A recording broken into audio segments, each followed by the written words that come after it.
Hello students, मैं Sandeep Singh welcome करता हूं आपका मैग्नेट ब्रेन्स हिंदी में, जहां पर मिलता है आपको free education from class 6 to 12th।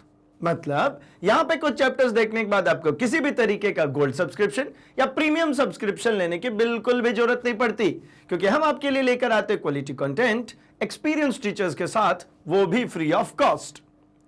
तो जैसा कि हम मिला करते हैं हमारे फिजिक्स सब्जेक्ट के साथ, जो हमारे विज्ञान का ही एक हिस्सा है, और हम डिस्कस कर रहे हैं हमारे एनसीईआरटी एग्जाम्पलर के क्वेश्चंस को।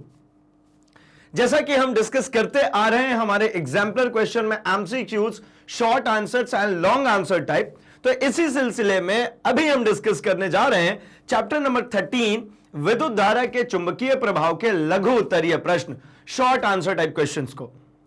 आपको पता ही है कि ये जो सेगमेंट होता है कितना ज्यादा इंपॉर्टेंट होता है भाई, क्योंकि ये सेगमेंट अगर आप आईआईटी, जेईई, नीट फाउंडेशन की तैयारी कर रहे हो या फिर आप एनटीएससी ओलंपियाड की प्रिपरेशन कर रहे हो, कोई सी भी कॉम्पिटिटिव एग्जाम के पॉइंट ऑफ व्यू से देखेंगे तो ये सेगमेंट बहुत इंपॉर्टेंट होता है, क्योंकि यहां पे मल्टीपल कॉन्सेप्ट्स अप्लाई होते हैं, कई सारी चीजें एक साथ चलती हैं। जो हमने पढ़ा हुआ है इस चैप्टर के अंदर उसको अप्लाई करना हम इसके अंदर सीखते हैं। मतलब अल्टीमेटली एक ये बूस्टअप पैकेज है। ये कंप्लीटली अगर बनना शुरू हो जाता है तो एक तो सबसे पहले कॉन्फिडेंस आ जाता है इस चैप्टर को लेके कि भाई हमको ये बहुत अच्छे से बनने लग गया है, और दूसरा ये कि कोई कहीं से भी क्वेश्चंस पूछ ले हम फटाफट तैयार होते उसके आंसर करने को। तो चलिए ना फटाफट शुरू कर लिया जाए सेशन को।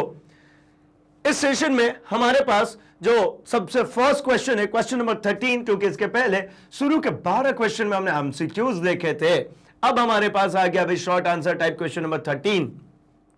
शुरू करते हैं। तो भाई क्वेश्चन है हमारे पास कि कोई चुंबकीय दिक्सूची चित्र में दर्शाए अनुसार कागज के तल में बिंदु ए के समीप रखी गई है। यह रहा एक बिंदु ए, यहां पर एक चुंबकीय सुई और रखी हुई है भाई, और चित्र में दर्शाए अनुसार मतलब देख रहे होंगे ये एक एंगल बना करके रुकी हुई है। ठीक है। किसी सीधे धारावाही चालक को बिंदु ए से गुजरते हुए, मतलब एक धारावाही चालक रखना है बिंदु ए से गुजरते हुए, किस तल में रखे ताकि दिक्सूची के विक्षेप में कोई परिवर्तन ना हो, किस स्थिति में विक्षेप अधिकतम होगा और क्यों। एक सिंपल सी बात यह समझ में आती है कि यहां पर एक मैग्नेटिक नीडल रखा हुआ है, इसके पास पे हमसे कहा जा रहा है कि एक रखिए क्या भाई वायर, कहां पे, इस ए पे। तो मैंने ऐसे खड़े में रख दिया, लेकिन यहां रखने के कारण क्या होगा, इसमें से अगर आई एम्पियर की धारा प्रवाहित की जाएगी तो हमें यह पता है कि किसी भी चालक के अंदर से करंट पास होता है तो उसके चारों तरफ चुंबकीय क्षेत्र उत्पन्न होने लगते हैं, और इस चुंबकीय क्षेत्र का जो मान होता है वो होता है BIL।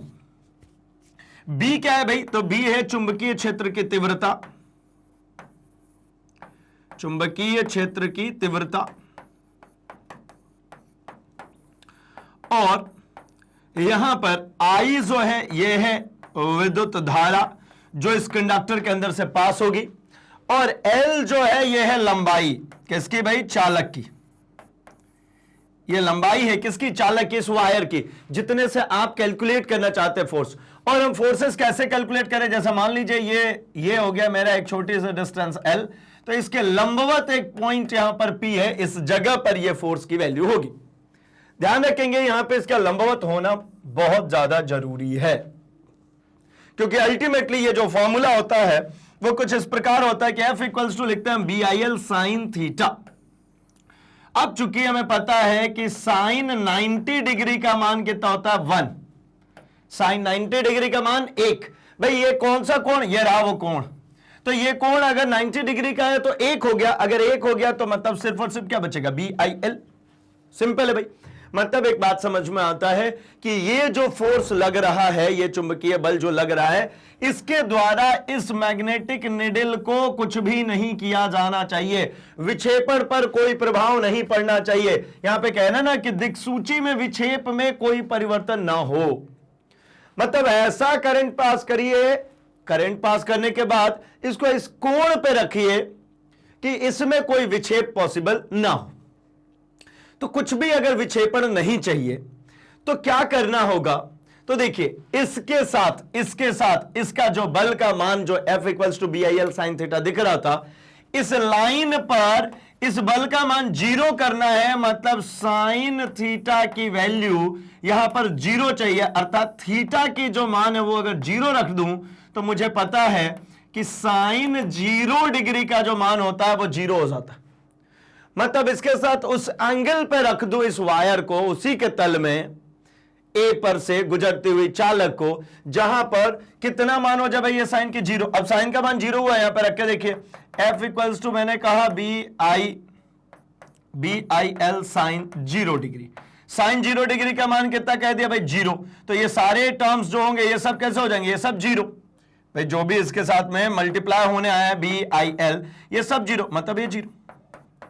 एफ 0 हो गया, मतलब इसका इंपैक्ट इस दिक्सूची पर कितना हो गया 0। इसका इंपैक्ट इस दिक्सूची पे 0 हो गया, मतलब दिक्सूची में अब ये कोई प्रभाव नहीं डालेगा, यही कंडीशन में। ठीक, तो आइए एक बार जरा हम आंसर देख लेते हैं। तो क्या है भाई, पृष्ठ के अपने ही तल में चुंबकीय दिक्सूची का अक्ष ऊर्ध्वाधर है तथा चालक के कारण चुंबकीय क्षेत्र भी ऊर्ध्वाधर है। ठीक है, इसके कारण चुंबकीय दिक्सूची में दिक्पात हो सकता है, जो इस प्रकरण में संभव नहीं है। मतलब दिक्पात तभी होता है जब दिक्सूची का अक्ष क्षैतिज हो। मतलब कहने का मतलब एक चीज है भाई, अगर एक फोर्स इधर लग रही हो, दूसरा परपेंडिकुलर लग रही हो, ये 90 डिग्री हो, तभी इस फोर्स का मान BIL मुझे मिलेगा। अगर ये दोनों ही ऐसे, ये भी ऊर्ध्वाधर है और ये भी ऊर्ध्वाधर हो जाए, तो इन दोनों केसेस में इन दोनों के बीच में बनने वाला कोण कितना भाई, थीटा कितना है 0 डिग्री। तो ये F का मान भी कितना निकला 0 डिग्री हो जाएगा। मतलब इस केस में यहां पर कोई इंपैक्ट नहीं पड़ेगा। आगे बात करें, विक्षेप तब अधिकतम होता है जब A से गुजरने वाले चालक कागज के तल के लंबवत होता है तथा कागज के तल में इसके कारण चुंबकीय क्षेत्र अधिकतम हो जाता है।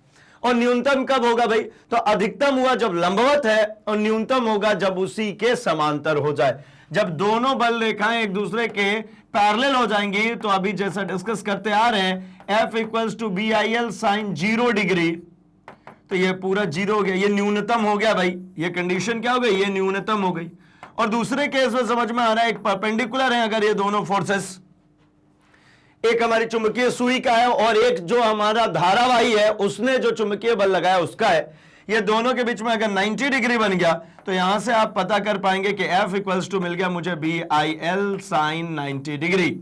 साइन 90 डिग्री का मान कितना होता है भाई, तो साइन 90 डिग्री का मान होता है 1, तो BIL ये इस केस में कैसी हो जाएगी, अधिकतम। अब क्यों भैया, तो बात को समझेंगे। साइन की जो वैल्यू होती है, साइन थीटा की जो वैल्यू होती है, ये वैल्यू मिनिमम -1/2 हो सकती है और मैक्सिमम +1/2। अब एक बात बताइए, 1 के अलावा मैं कुछ भी यहां पे रखूंगा तो वो क्या होगा, फ्रैक्शन ही होगा ना। अब कोई चीज फ्रैक्शन है, एक बात समझिए, यहां पे फ्रैक्शन का मतलब, जैसे मान लिया 1/2 ही रखा, तो ये BIL को आधा कर देगा। आप बोले नहीं इसे और छोटा करिए, तो 1/4 कर दे रहा हूं, तो BIL को 1/4 कर देगा। मतलब एक बात समझ में आती है कि यहां पर कुछ भी नंबर मैं रखूंगा वो इस BIL को विभाजित करके छोटा ही करने वाला है। तो अधिकतम क्या करेगा, तो अधिकतम जो होगा वो 1 होगा भाई। कोई परिमेय ना हो, वहां पे डिवाइड करने वाला कोई ना हो, तो अधिकतम हो जाएगा। और न्यूनतम तो पता ही भाई 0 हो गया तो हो गया भैया सबसे मिनिमम। ठीक, तो मतलब इसका आंसर हमें समझ में आ चुका है भाई। अब चाहे तो इसका स्क्रीनशॉट रख सकते हैं। हम बढ़ेंगे अपने अगली क्वेश्चन नंबर 14 की तरफ। क्वेश्चन नंबर 14 कह रहे हैं, धारावाही परिनालिका के उपयोग द्वारा किन अवस्थाओं में स्थायी चुंबकत्व प्राप्त किया जा सकता है, परिपथ आरेख खींचकर अपने उत्तर की पुष्टि कीजिए। देखिए यहां पे कह रहे हैं कि एक धारावाही परिनालिका का यूज करना है और कौन सी ऐसी कंडीशन होगी कि स्थायी विद्युत चुंबक प्राप्त किया जा सके। जैसे एक यहां पे आपको दिख रहा होगा, ये एक क्या है भाई, ये सोलेनॉइड, ठीक है ना, इसी को कहते हैं परिनालिका। परिनालिका का मतलब क्या है, तो परिनालिका का सिंपल सा मतलब होता है कि एक आप रख लीजिए, जैसे इस क्वेश्चन का अगर मैं आंसर करूं तो मैं यहां पे रख लेता हूं सॉफ्ट आयरन की एक रॉड। सॉफ्ट आयरन की रॉड रखने से क्या होगा भाई, तो जल्दी विद्युत चुंबकीय गुण को प्राप्त कर लेता है, जल्दी से वो चुंबकित हो जाता है। इसके ऊपर मैंने एक काम किया, इसके ऊपर मैंने लपेट दिया तांबे के तारों को, ऐसा लपेट दिया। अब ऐसे बहुत लंबे समय तक ऐसे लपेटते हुए चले जाएंगे, तो इसी को हम कहते हैं क्या भाई, इसको कहते हैं परिनालिका। ये हमारी परिनालिका। अब इस परिनालिका में होगा क्या, तो इस परिनालिका को अगर मैंने बैटरी से जोड़ दिया, अगर मैं सिंबलिकली बना लूं तो मैंने इसको पॉजिटिव और नेगेटिव बैटरी से जोड़ दिया। कौन सा बैटरी कहने का क्या मतलब भाई, मैंने डीसी सोर्स से जोड़ दिया। तो डीसी सोर्स से जोड़ने पर क्या होगा, तो करंट की दिशा हमेशा ऐसे ही चलती जाएगी। और यह बात भी हमें पता है, अगर करंट कहीं पर क्लॉकवाइज होती है तो परिनालिका के उस एंड पर साउथ पोल बनता है और जो दूसरा एंड होगा वो ऑटोमेटिकली नॉर्थ पोल हो गया। मतलब एक बात समझेंगे, ये साउथ पोल नॉर्थ पोल कैसे डिसाइड किया। अगर एक रिंग है, इस रिंग में ऐसा करंट बह रहा है तो आप इसके अंदर एस लिखिए। देखिए एस में मैं बस एरो पहना दूं तो ये क्लॉकवाइज को ही डिसाइड कर रहा है ना। अच्छा एस अगर क्लॉकवाइज है तो ऑब्वियस सी बात है इन पोल नॉर्थ पोल कहां बनेगा भैया, नॉर्थ पोल वहां बन जाएगा जो एंटी क्लॉकवाइज हो जाए, इसका उल्टा हो जाए। साउथ वाला याद रखना आसान है, कैसे याद रखेंगे, एस बनाइए, दोनों तरफ ऐसा एरो बना दीजिए, ये क्लॉकवाइज को दर्शाना शुरू कर दिया। तो देखिए इसी के अकॉर्डिंगली मैंने यहां पर ड्रॉ कर दिया क्या कि यहां साउथ पोल और इधर साइड पे नॉर्थ पोल बन गया, किसके, वो परिनालिका के। अब इस परिनालिका ने इसके अंदर ये जो रखा हुआ है सॉफ्ट आयरन, इस सॉफ्ट आयरन के टुकड़े को चुंबकित करना शुरू कर देगी। लंबे समय तक इसमें से अगर विद्युत धारा प्रवाहित की जाए तो ये जो बीच में सॉफ्ट आयरन रखा था ये एक परमानेंट मैग्नेट के तरीके से बिहेव करने लगेगा, एक स्थायी चुंबकत्व को प्राप्त कर लेगा। ठीक है, तो इस प्रकार से चुंबक बनाया जा सकता है। जो हम चुंबक बनाने की बात करते हैं कि भाई कृत्रिम चुंबक भी होते हैं, तो ये तरीका है। अच्छा आपके दिमाग में आ रहा होगा तो एसी हम तो यूटिलाइज कर रहे थे, जब हम इंडक्शन की बात करते हैं, प्रेरण की बात करते हो तो एसी इंट्रोड्यूस करते हैं, या डीसी क्यों प्रयोग में ला दिया। तो भाई जब एसी यूज करते तो आपको पता होगा ना कि एसी में क्या होता है, एसी ऐसा चलता है। ऐसा चलने का मतलब क्या, एक बार करंट क्लॉकवाइज एक बार एंटी क्लॉकवाइज, तो मतलब ये टर्मिनल एक बार साउथ पोल एक बार ये वाला टर्मिनल साउथ पोल, मतलब सेम एंड एक बार नॉर्थ एक बार साउथ, एक बार नॉर्थ एक बार साउथ, क्योंकि एसी जो चलता है वो चलने का मतलब ही है एक बार राइट हैंडेड चलेगा एक बार लेफ्ट हैंडेड चलेगा। तो इसका मतलब हो जाएगा कि आप स्थायी चुंबकत्व तो उसके केस में हम प्राप्त नहीं कर सकते, इसलिए स्थायी चुंबकत्व तो जब भी प्राप्त करना होता है हम डीसी यूज करते हैं। आंसर रीड करते हैं, आंसर में क्या है भाई, तो परिनालिका में प्रवाहित होने वाली दिष्ट धारा होनी चाहिए। पहली कंडीशन जो मैंने आपको कही कि कौन सी होनी चाहिए, दिष्ट धारा, डायरेक्ट करंट ही यूज होनी चाहिए, क्योंकि डायरेक्ट करंट में डायरेक्शन फिक्स है ना भाई, साउथ जो है वो परमानेंटली साउथ है और मैं चल ही रहा हूं स्थायी चुंबकत्व बनाने, सिंपल। अच्छा दूसरा, इसके भीतर रखी हुई छड़ चुंबकीय पदार्थ जैसे स्टील की बनी होनी चाहिए। सॉफ्ट आयरन जो कह रहे हैं ये स्टील की, ठीक है ना, ये इसके अंदर में जो रखा हुआ पदार्थ है वो इस तरीके से बना होना चाहिए जैसे स्टील है, सॉफ्ट आयरन। इसका फायदा सिंपली ये होता है ये जल्दी से चुंबकित हो जाते हैं, इनको चुंबकित करने में बहुत ज्यादा समस्या नहीं आती है। ठीक है, तो आई थिंक 14th क्वेश्चन का भी आंसर आपको समझ में आ चुका है भाई। हम बढ़ते हैं अपने क्वेश्चन नंबर 15 की तरफ। 15th क्वेश्चन कह रहे हैं कि चित्र में दर्शाए अनुसार कागज के तल में कोई धारावाही चालक ए बी स्थित है, इसके द्वारा उत्पन्न चुंबकीय क्षेत्र बिंदुओं P तथा Q पर दर्शाएं, क्या है। दिया हुआ है कि R1 जो है वो बड़ा है R2 से, तब चुंबकीय क्षेत्र की प्रबलता कहां पर अधिक होगी, ये एक कंडीशन है।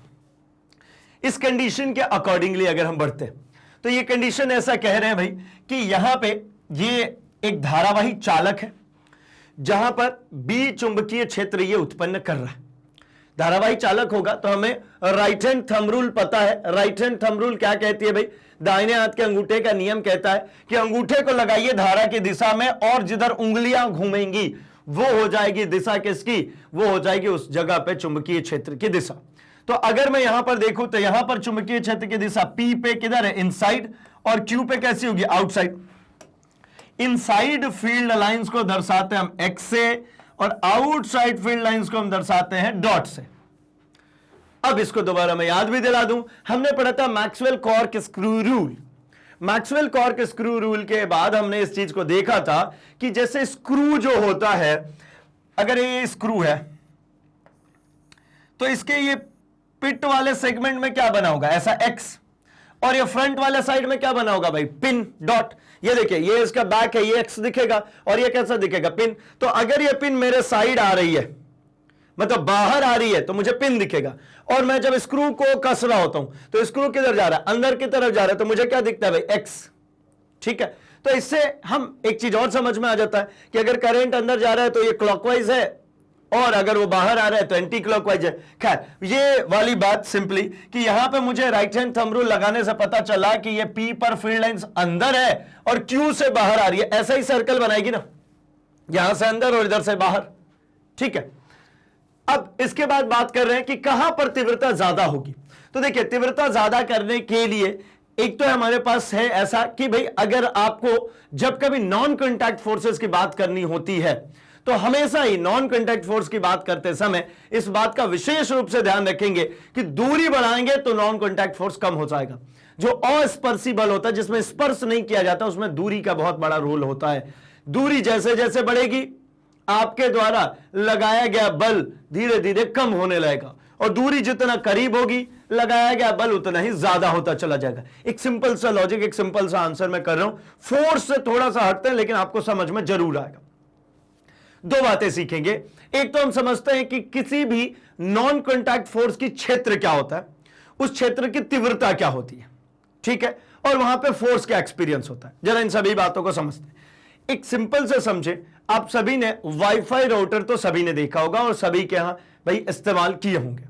वाईफाई राउटर से क्या होता है जरा समझे, अगर यहां पे लगा है, यहां से वाईफाई हमें मिल रहा है इस जगह से सिग्नल, तो मुझे पता है कि यहां से कुछ दूरी मैं राइट चलूं, कुछ दूरी लेफ्ट चल सकता हूं, कुछ ऊपर कुछ नीचे, मतलब कुछ ऐसा कि इसके सर्कल में मैं ऐसे बढ़ते चले जाऊंगा, ऐसे मैं इसके सर्कल में क्या होते चलूं, बढ़ते चले जाऊंगा। तो मुझे पता है कि इस राउटर से जितना दूरी मैं बढ़ाते जाऊंगा उतना ही धीरे धीरे मेरा क्या होता जाएगा भाई, तो उतना ही धीरे धीरे मेरे पास मिलने वाले सिग्नल स्ट्रेंथ कम होते जाएंगे। सिंपल है ना। एक दूरी के बाद जैसे यहां तक चले गए तो यहां पे आपको पता चलता है इसका कोई सिग्नल नहीं मिल रहा। तो ये जो चीज है, ये जो सर्कल्स बना रहे जहां तक इसका फोर्स ही बोलूंगा मैं क्योंकि मुझे फोर्स को ही एक्सप्लेन करना है, यहां पे समझना है, जहां पर आपको सिग्नल मिलता रह रहा है वो पूरा क्षेत्र इसका क्षेत्र होगा। उसी तरीके से ये धारावाही चालक है, इसके चारों तरफ जो चुंबकीय क्षेत्र होगा वह क्षेत्र जहां तक जिस बिंदु तक इसका चुंबकीय बल का अनुभव किया जा सकता है वो उसका चुंबकीय क्षेत्र हो गया। ठीक इसी प्रकार से भाई जहां तक आपको सिग्नल मिल रहा था वो आपके वाईफाई राउटर का जो था, आप कहते हैं ना रेंज है, भाई इसकी बहुत ज्यादा रेंज नहीं, इसकी बहुत कम रेंज है, ये जो रेंज कह रहे हैं दैट इज क्षेत्र, उसी को क्षेत्र कहते हैं। अब एक बात समझिए, मैं जब यहां पे होऊंगा तो यहां पे मुझे सिग्नल स्ट्रेंथ, जैसे आपको वाईफाई में ऐसा सिग्नल मिलता है, अपन ऐसा समझ लेते हैं, तो जब अपन यहां पे होंगे तो मैं बोलता हूं कि मेरे को बस ऐसा 2 सिग्नल मिल रहे हैं। जैसे ही मैं थोड़ा सा करीब आया तो मेरे को ये सिग्नल स्ट्रेंथ बढ़ के 3 हो गई, मैं और करीब आ गया तो इसका सिग्नल स्ट्रेंथ बढ़ करके जो 4 सिग्नल स्ट्रेंथ आती है वो पूरे 4 के 4 है। एक बात समझ में आ रहा है क्या, जैसे जैसे इससे दूरी बढ़ा रहे हैं इसका इंपैक्ट हमारे ऊपर कम होता जा रहा है, क्योंकि वायरलेस कम्युनिकेशन है, इसमें वायर तो जुड़ा नहीं होता भाई, लेन केबल हो कितना भी लेकर के जाते हैं कोई फर्क नहीं पड़ता। इसको फर्क पड़ गया क्योंकि आपने इसके क्षेत्र से दूर जाने की कोशिश करी तो आपको सिग्नल ही नहीं मिला। इसके क्षेत्र में आए लेकिन अभी भी आप इसके सेंटर से दूर हैं तो आपको सिग्नल कम मिला, और पास आएंगे और बढ़ेगी, और पास आएंगे और बढ़ेगी, बहुत ही ज्यादा पास आ जाएंगे, बहुत ही ज्यादा बढ़ी हुई मिल जाएगी। ठीक इसी प्रकार इस क्षेत्र में किसी भी जगह पे जो आप फोर्स एक्सपीरियंस कर पा रहे हैं उसी को उस क्षेत्र की तीव्रता कहते हैं। जितनी सिग्नल स्ट्रेंथ आपको मिल रही है वही उसकी क्षेत्र की तीव्रता है। देखिए ये जो है ये जितनी भी बना रहे हैं ये क्षेत्र की तीव्रता है, इसकी तीव्रता है, क्योंकि दूरी बढ़ाने बदल रही है। इसके द्वारा जो सिग्नल दिया जा रहा होगा, अगर मान लीजिए ये 2 Gbps का हो, 2 GB पर सेकेंड, इतने की कनेक्शन हमने लगवा रखी है, 1 सेकेंड में 2 GB है ना, तो भाई ये तो 1 सेकेंड में 2 GB ही रिलेट कर रहा है, लेकिन आप दूर है तो आपको सिग्नल कम मिल रहा है, मतलब इसका जो फोर्स है वो तो उतना ही रहने वाला, वो नहीं बदलने वाला। तीव्रता जरूर बदलेगी। तीव्रता किसके अनुसार बदल रही है, दूरी बढ़ाएंगे तीव्रता कम होगी। आंसर पे आते हैं, और अब के बाद से ये नॉन कॉन्टैक्ट फोर्स वाली चीजें आप भूलेंगे भी नहीं, ठीक है। जब भी भूले ये वाली बात याद रख लें, आपको याद आ जाएगा, सारे कॉन्सेप्ट्स आपको समझ में आने शुरू हो जाएंगे।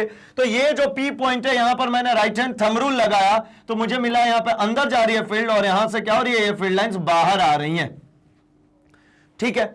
अब स्ट्रेंथ कहां पे ज्यादा और कहां पे कम होगा, तो देखिए चूंकि R1 जो है ये दूरी जो है ये ज्यादा है R2 से, अर्थात जो B1, इसके लिए B1 कह लेता हूं या BP कह लेता हूं, चुंबकीय क्षेत्र की तीव्रता इस P पॉइंट पे ये जो होगी कम होगी, और चुंबकीय क्षेत्र की तीव्रता जो होगी हमारे Q पॉइंट पे ये ज्यादा होगी। ठीक है, मतलब BP लेस देन होगा BQ से। ठीक है, तो इसको समझ सकते हैं कि चुंबकीय क्षेत्र की तीव्रता, चुंबकीय क्षेत्र की तीव्रता बिंदु, तीव्रता बिंदु P पर कम है, बिंदु P पर कम है बिंदु Q से, ये Q से P पर कम होगा। ठीक है, आंसर देखते हैं। तो बिंदु P पर कागज के तल में भीतर की ओर तथा Q पर तल से बाहर की ओर, ये तो बोलो इस पे इनसाइड और इस पे Q पर आउटसाइड, चुंबकीय क्षेत्र की प्रबलता Q पर अधिक है। जो Q है उस पे अधिक है, क्यों? क्योंकि इस पे दूरी कम है। ठीक है भाई, तो इसका भी आंसर आपको मिल चुका है। अब बढ़ते हैं हम अपने अगले क्वेश्चन नंबर 16 की तरफ, और 16 में देखते हैं क्या कह रहे हैं। तो ये भी एक सिंपल सा क्वेश्चन है भाई, बहुत ही आसान सा है। आइए रीड करते हैं ना। किसी धारावाही चालक के निकट चुंबकीय दिक्सूची रखने पर यह विक्षेप दर्शाती है। तो बिल्कुल सही बात है भाई, कोई भी धारावाही चालक होगा तो उसके चारों तरफ चुंबकीय क्षेत्र होगा। धारावाही चालक है मतलब करंट कैरिंग कंडक्टर है, तो उसके अराउंड मैग्नेटिक फील्ड होगा। अगर उसके पास में आप ये लेके गए, क्या भाई, ये है मैग्नेटिक निडल, ये सिर्फ कहता है दिक्सूची, ये बिल्कुल फ्रीली लटका होता है इसके ऊपर, तो ये विक्षेपित होगी, बिल्कुल होगी। यदि तार में प्रवाहित धारा में वृद्धि कर दी जाए तो दिक्सूची के विक्षेप पर क्या प्रभाव पड़ेगा, कारण सहित उत्तर की पुष्टि कीजिए। तो एक बात समझिए भाई, जब कभी भी हम इसकी बात कर रहे हैं तो हमने देखा था हमारे चैप्टर के अंदर कि ऑर्स्टेड ने जो एक्सपेरिमेंट परफॉर्म किया था उसमें उन्होंने क्या किया था भाई, तो एक सर्किट बनाया था, उसमें से चालक तार के पास में रख दी थी दिक्सूची, और जैसे ही स्विच ऑन करते थे ये विक्षेपित हो जा रही थी, फिर स्विच ऑफ करे थे वो वापस अपनी पोजीशन में, स्विच ऑन किया तो विक्षेपित, वापस स्विच ऑफ किया तो अपनी पोजीशन में। इससे समझ में यह आ रहा था कि भाई ये जो दिक्सूची है ये अगर विक्षेपित हो रही है तो उसके पास कोई दूसरा चुंबकीय क्षेत्र आ रहा है, और वो चुंबकीय क्षेत्र किसकी वजह से, वो धारावाही चालक की वजह से। तो इसमें विक्षेपण का मेन कारण क्या होता है भाई, तो देखिए इसमें विक्षेपण का मुख्य कारण यह है कि जो फोर्स होता है, जो इसके द्वारा जो बल लगाया जाता है वो डायरेक्टली प्रोपोर्शनल होता है भाई आई के। लगाया गया बल चालक में प्रवाहित होने वाली धारा के समानुपाती होता है। ठीक है, दूसरी अगर हम बात करें तो यही अगर हम फोर्स की बात कर लें तो ये जो हो जाता है ये हमारा जो दूरी है उसके व्युत्क्रमानुपाती क्रमानुपाती होता है, उसके वर्ग के व्युत्क्रमानुपाती क्रमानुपाती हो जाता है। तो मतलब एक बात समझ में आ रही है कि यहां पर ये चालक जो भी होगा, ये हमारे पास ये रहा चालक, इसके अंदर से अगर आई एम्पियर की धारा प्रवाहित की जा रही है तो इसके चारों तरफ जो चुंबकीय क्षेत्र उत्पन्न हो रहे हैं ऐसे संकेंद्रीय वृत्तों के रूप में, वो डायरेक्टली प्रोपोर्शनल है किसके, आई के। धारा का मान बढ़ाएंगे इनकी फोर्स के मान बढ़ जाएगी। और एक छोटी सी बात, अगर आप दूरी इससे बढ़ाते जाएंगे तो फोर्स की मान घटती जाएगी। तो यहां पर चूंकि सिर्फ और सिर्फ बात की गई है कि धारा में वृद्धि कर दी जाए तो क्या होगा। मैं ये आर स्क्वायर वाली वैल्यू आपके लिए इसलिए इंट्रोड्यूस कर रहा हूं कि जस्ट अभी पिछले वाले क्वेश्चन में हमने इसके लिए टर्म्स पढ़े थे आर स्क्वायर के लिए, इसमें हम आ चुके हैं आई के ऊपर। ठीक है, तो जो चुंबकीय बल ये धारावाही चालक लगा रहा है इसका मुख्य अवयव एक क्या है, एक है हमारा ये प्रवाहित होने वाली धारा। तो इसलिए हम लिखते हैं F प्रोपोर्शनल टू I, अर्थात अगर आपने यहां से I की वैल्यू बढ़ाई तो यहां पर F का मान भी बढ़ जाएगा। तो आंसर देखते हैं, विक्षेप में वृद्धि होती है क्योंकि चुंबकीय क्षेत्र की प्रबलता सीधे चालक में प्रवाहित धारा के परिमाप के अनुक्रमानुपाती होता है। देखिए F directly proportional to I होता है, इस कारण से इसमें विक्षेप का मान बढ़ जाएगा, और धारा की मान आप अगर कम कर देंगे तो विक्षेप का मान भी कम हो जाएगा। ठीक, सिंपल है भाई। हम बढ़ते हैं अपने अगले क्वेश्चन की तरफ, क्वेश्चन नंबर 17 की बात करते हैं। 17 क्वेश्चन कह रहे हैं कि यह स्थापित हो चुका है कि किसी धातु के चालक में विद्युत धारा प्रवाहित होने पर इसके चारों ओर चुंबकीय क्षेत्र उत्पन्न हो जाता है। ये बिल्कुल सत्य बात है भाई कि ये जो ऑर्स्टेड ने प्रयोग किया था कि अगर आप एक कंडक्टर लेते हैं और उसमें से करंट पास करते हैं तो चारों तरफ चुंबकीय क्षेत्र उत्पन्न होता है, बिल्कुल सत्य बात है। तो क्या अगर अल्फा कणों तथा न्यूट्रॉन के पतले पुंजों के गति करने पर भी इन पुंजों के चारों ओर इसी प्रकार के चुंबकीय क्षेत्र उत्पन्न होंगे? अपने उत्तर की पुष्टि कीजिए। एक बात समझते हैं जरा, हम इन दोनों की बात करते हैं। हम सबसे फर्स्ट तो बात करेंगे अल्फा कणों की और दूसरी तरफ हम बात करेंगे न्यूट्रॉन की। अगर हम अल्फा कणों की बात करते हैं भाई तो एक बात समझिए, अल्फा कण जो होते हैं ये पॉजिटिव कण होते हैं। अल्फा कण जो होते हैं कैसे होते हैं भाई? ये पॉजिटिव होते हैं। और न्यूट्रॉन जो होता है ये कैसा होता है? ये न्यूट्रल होता है, अर्थात मैं इसको लिखूं तो ये उदासीन होता है, मतलब इसके ऊपर कोई आवेश नहीं होता। इसके ऊपर आवेश है लेकिन न्यूट्रॉन के ऊपर कोई आवेश नहीं है। तो जब आपको पता है अल्फा कणों के पास में पॉजिटिव आवेश है, न्यूट्रॉन के ऊपर कोई आवेश नहीं है, तो पहली ही फुर्सत में मैं सेकंड का आंसर कवर कर दूं। अगर यह उदासीन है तो उदासीन होने के कारण इसकी वजह से कोई धारा प्रवाहित नहीं होगी। यह धारा प्रवाहित नहीं करेगा, धारा प्रवाहित नहीं होगा। अब धारा प्रवाहित नहीं होगा तो भाई एक बात समझिए, जब धारा ही प्रवाहित नहीं हो रहा है और फोर्स को हमने अभी देखा कि डायरेक्टली प्रोपोर्शनल होता है आई के, और आई प्रवाहित हो ही नहीं रही है, तो भाई सीधी बात है यहां पे बल भी नहीं लगेगा। अर्थात बल, कौन सा बल भाई? चुंबकीय बल की बात कर रहे हैं तो हम चुंबकीय क्षेत्र, चुंबकीय बल लिख लेते हैं। चुंबकीय बल आरोपित, चुंबकीय बल आरोपित नहीं होगा। अब इसी प्रकार अल्फा कणों की अगर हम बात करें तो अल्फा कण चूंकि पॉजिटिव है और पॉजिटिव होने के कारण हम ऐसा समझ सकते हैं, मैं थोड़ा सा और इसको बताता हूं आपको, कि जैसे ही जब हम विद्युत धारा की बात करते हैं, ये जो अल्फा कण है ये पॉजिटिव है और विद्युत धारा हमेशा ही जो प्रवाहित होती है वो जो इलेक्ट्रॉन्स जिस दिशा में प्रवाहित होते हैं उन आवेशों की विपरीत दिशा में चलती है। ठीक है, मतलब एक चीज समझिए, तो अगर ये एक कंडक्टर है, ये हो गया हमारा एक कंडक्टर, इस कंडक्टर को अगर एक बैटरी से ऐसे कनेक्ट किया है तो इसके अंदर जो फ्री चार्जेस अवेलेबल थे, जैसे मान लीजिए इसके अंदर जो चार्ज कैरियर्स है वो इलेक्ट्रॉन्स है, तो ये इलेक्ट्रॉन्स इस नेगेटिव नेगेटिव नेगेटिव ऐसा चल के जाती है, ये नेगेटिव नेगेटिव नेगेटिव नेगेटिव, मतलब जो आवेश है, आवेश ये चलते हैं नेगेटिव से पॉजिटिव की तरफ। लेकिन विद्युत धारा आपको पता है कि जो ट्रेडिशनली जो करंट चलता है भाई, वो करंट की जो दिशा होती है वो हमेशा होती है पॉजिटिव से नेगेटिव की तरफ, मतलब जो ट्रेडिशनल करंट है वो पॉजिटिव से नेगेटिव की तरफ चलेगा। तो भाई इसका मतलब है धारा इधर प्रवाहित हो रही है पॉजिटिव से नेगेटिव।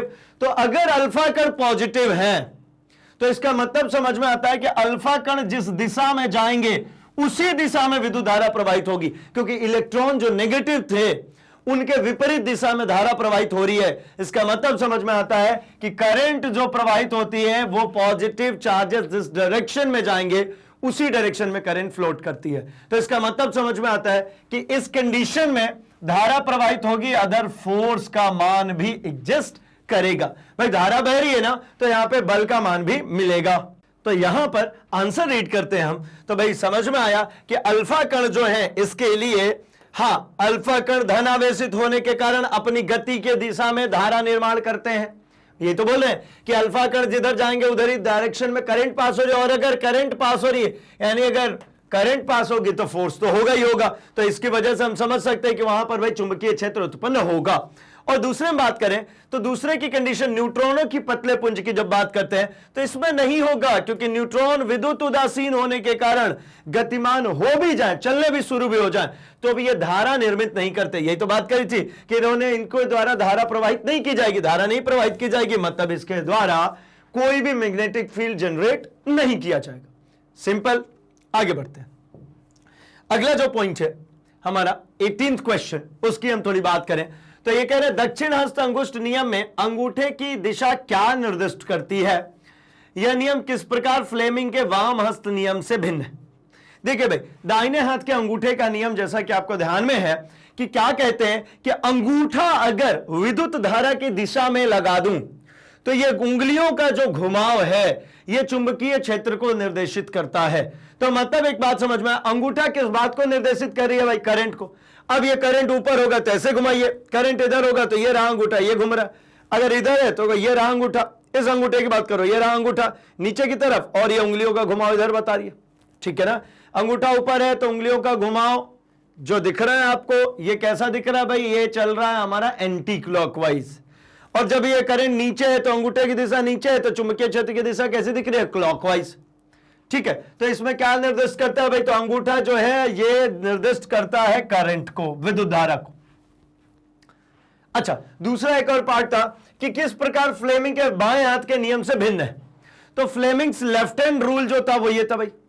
फ्लेमिंग के लेफ्ट हैंड रूल में अंगूठा, हमारी तर्जनी और हमारी मध्यमा, 3 उंगलियां प्रयोग में लाई जाती हैं, जहां पर हम 3 बातें कर सकते हैं। एक तो हम बात कर सकते हैं कि उसके द्वारा, मतलब उसमें जो फोर्स लगाया जा रहा है उसकी, विद्युत धारा की, और उसमें चुंबकीय क्षेत्र की। ठीक है, अगर हम बाएं हाथ के नियम की बात करते हैं, इसके ऊपर हमारा आधारित था विद्युत मोटर, जहां पे हम एक फिक्स चुंबकीय क्षेत्र रखते थे और उसके परपेंडिकुलर दिशा में करंट को पास करें, तो जो अंगूठा है वो मोटर की गति करने की दिशा को निर्देशित करती है। मतलब यहां पे 3 अंगुलियां, एक अंगूठा, एक तर्जनी और एक ये मध्यमा, ये तीनों एक तीसरे के परपेंडिकुलर हो तो अंगूठा जो निर्देशित करता है, इसको हमने याद भी इस तरीके से रखा था कि ये फादर, मदर और चाइल्ड, ये मदर और ये चाइल्ड। ठीक है, मतलब ये क्या हो गया भाई? ये हो गया हमारा क्या? फोर्स। मतलब ये निर्देशित करती है हमारे बल को। तर्जनी जो है ये मैग्नेटिक फील्ड, मतलब ये चुंबकीय क्षेत्र को, इसने निर्देशित किया किसको? चुंबकीय क्षेत्र को। और C स्टैंड्स फॉर क्या भाई? करंट। करंट मतलब ये निर्देशित करती है विद्युत धारा को। तो अब देखिए भाई कैसे बदल गया। यहां पर दाहिने हाथ के अंगूठे के नियम में अंगूठा करंट को बता रहा था, लेकिन बाएं हाथ के नियम में अंगूठा बता रहा है बल को, और करंट को कौन बता रही है भाई? तो ये मिडिल फिंगर। ठीक है ना? ये मिडिल फिंगर जो है ये किसको बता रही है? करंट को। तो इसको याद रखते हैं कैसे? Father, mother, child, FMC। F for force, M for magnetic field और C फॉर करंट। तो आंसर देख लेते हैं। दक्षिण हस्त अंगुष्ठ नियम के अनुसार अंगूठे की दिशा सीधे चालक में प्रवाहित धारा की दिशा को निर्दिष्ट करती है, जैसा कि देख पा रहे हैं। जबकि फ्लेमिंग के वाम हस्त नियम में बाह्य चुंबकीय क्षेत्र में रखे किसी धारावाही चालक पर आरोपित बल की दिशा ज्ञात करती है। यहां पर क्या निर्धारित कर रही है? बल को। ठीक है, इसी के ऊपर बेस्ड है भाई, बाएं हाथ के नियम के ऊपर ही बेस्ड है हमारा क्या? विद्युत मोटर। तो चलिए हम बढ़ते हैं अपने अगले क्वेश्चन, क्वेश्चन नंबर 19 में।